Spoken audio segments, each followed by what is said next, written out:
Epístola do apóstolo Paulo aos Gálatas. Esta epístola é o 9º livro do Novo Testamento, tem 6 capítulos e 149 versículos. Então, ouça o capítulo 1 da epístola do apóstolo Paulo aos Gálatas. Prefácio e saudação.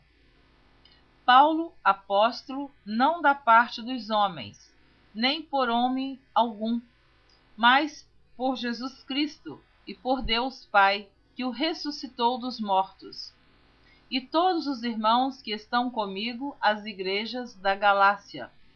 Graça e paz da parte de Deus Pai e de nosso Senhor Jesus Cristo, o qual se deu a si mesmo por nossos pecados, para nos livrar do presente século mau, segundo a vontade de Deus nosso Pai, ao qual glória para todo sempre.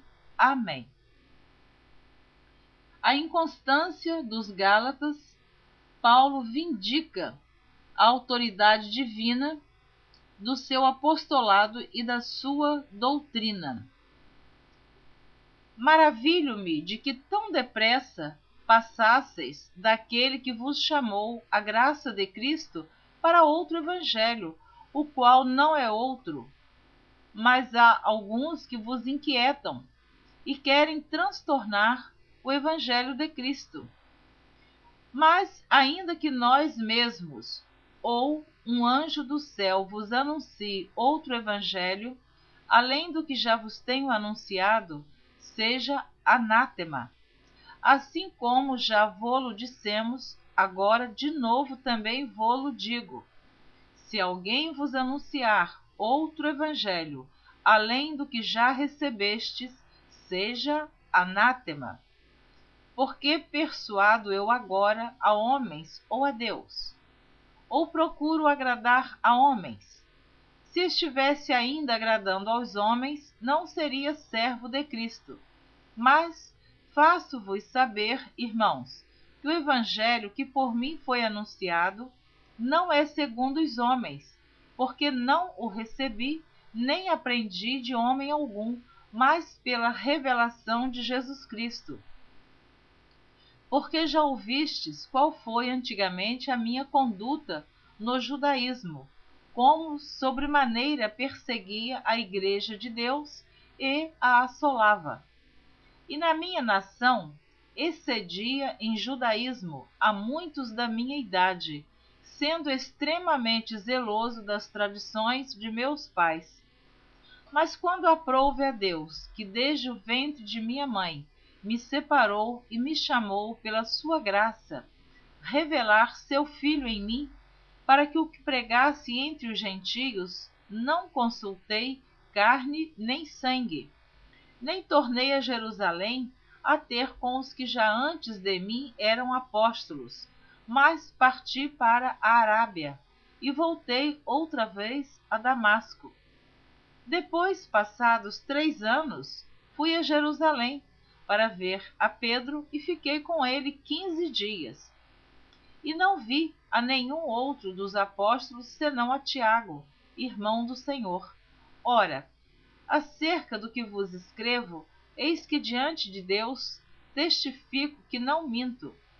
Depois fui para as partes da Síria e da Cilícia, e não era conhecido de vista das igrejas da Judéia que estavam em Cristo, mas somente tinham ouvido dizer: aquele que já nos perseguiu anuncia agora a fé que antes destruía, e glorificavam a Deus a respeito de mim.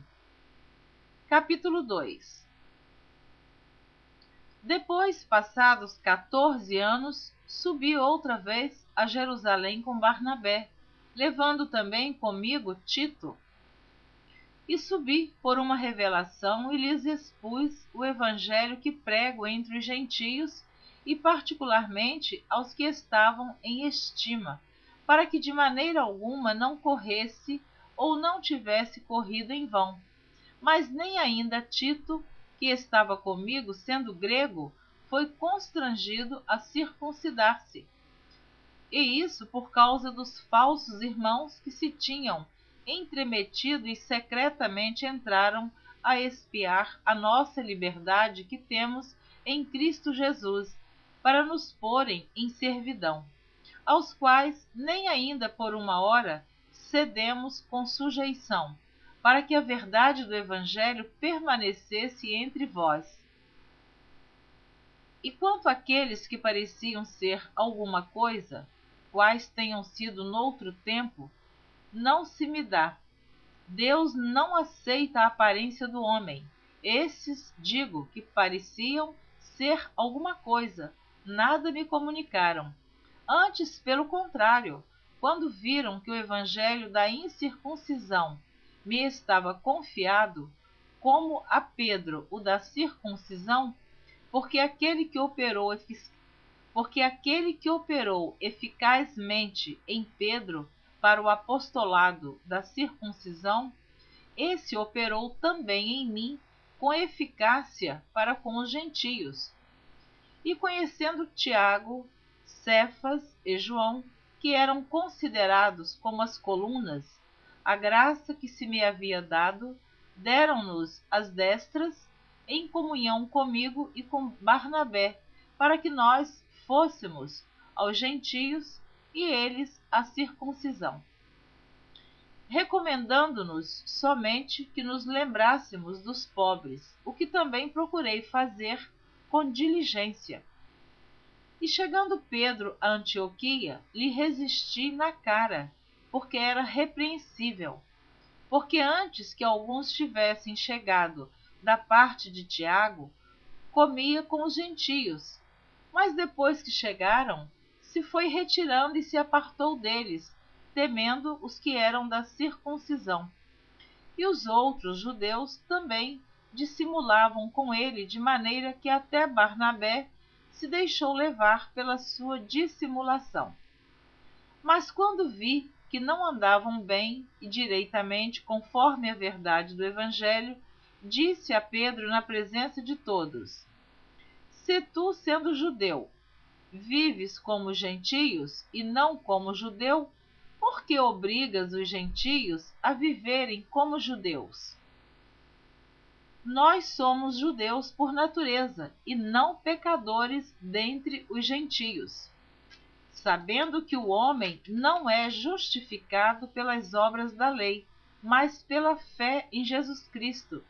Temos também crido em Jesus Cristo, para sermos justificados pela fé de Cristo, e não pelas obras da lei. Porquanto pelas obras da lei nenhuma carne será justificada. Pois, se nós que procuramos ser justificados em Cristo, nós mesmos também somos achados pecadores, é porventura Cristo ministro do pecado? De maneira nenhuma. Porque se torno a edificar aquilo que destruí, constituo-me a mim mesmo transgressor, porque eu, pela lei, estou morto para a lei, para viver para Deus. Já estou crucificado com Cristo, e vivo não mais eu, mas Cristo vive em mim. E a vida que agora vivo na carne, vivo-a na fé do Filho de Deus, o qual me amou e se entregou a si mesmo por mim. Não aniquilo a graça de Deus, porque se a justiça provém da lei, segue-se que Cristo morreu debalde. Capítulo 3. A lei é importante para salvar, mas conduz a Cristo e à fé. Ó insensatos Gálatas, quem vos fascinou para não obedecerdes à verdade, a vós perante os olhos de quem Jesus Cristo foi já representado como crucificado? Só quisera saber isto de vós: recebestes o Espírito pelas obras da lei ou pela pregação da fé? Sois vós tão insensatos que, tendo começado pelo Espírito, acabeis agora pela carne? Será em vão que tenhais padecido tanto? Se é que isso também foi em vão.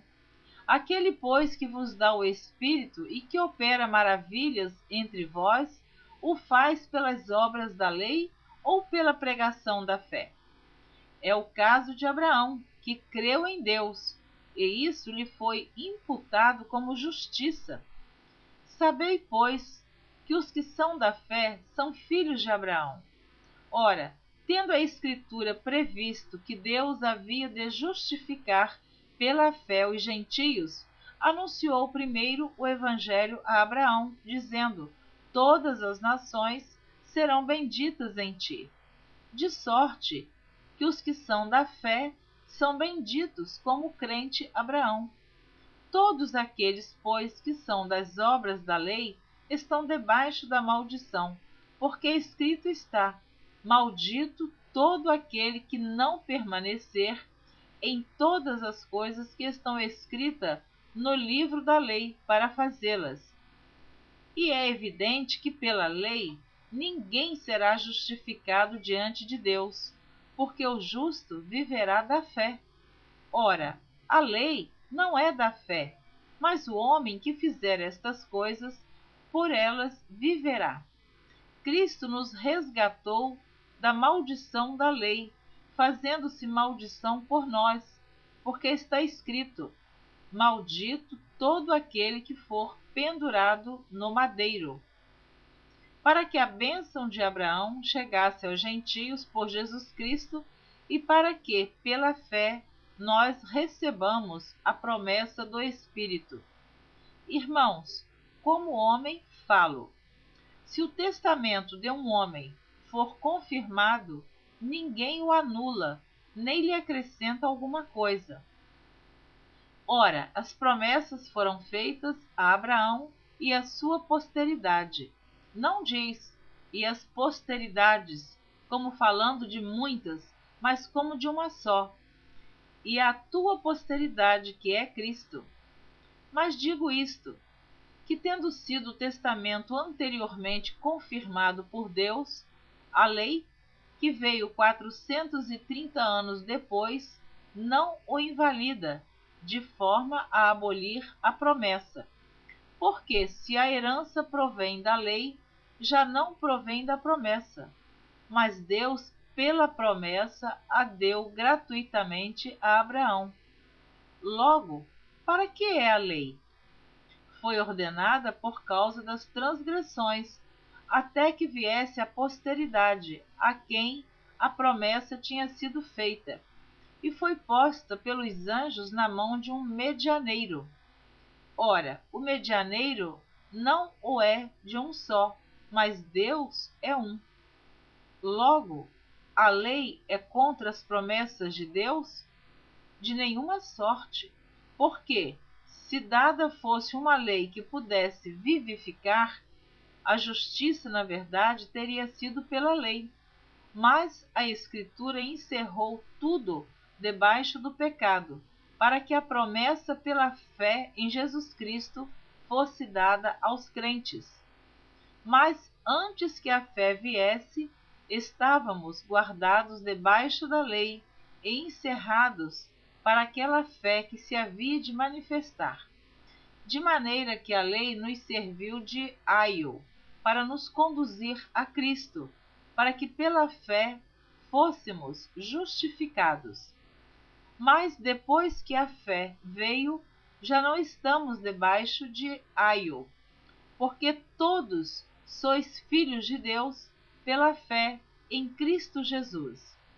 Porque todos quantos fostes batizados em Cristo, já vos revestistes de Cristo. Nisto não há judeu nem grego, não há servo nem livre, não há macho nem fêmea, porque todos vós sois um em Cristo Jesus. E se sois de Cristo, então sois descendência de Abraão e herdeiros conforme a promessa.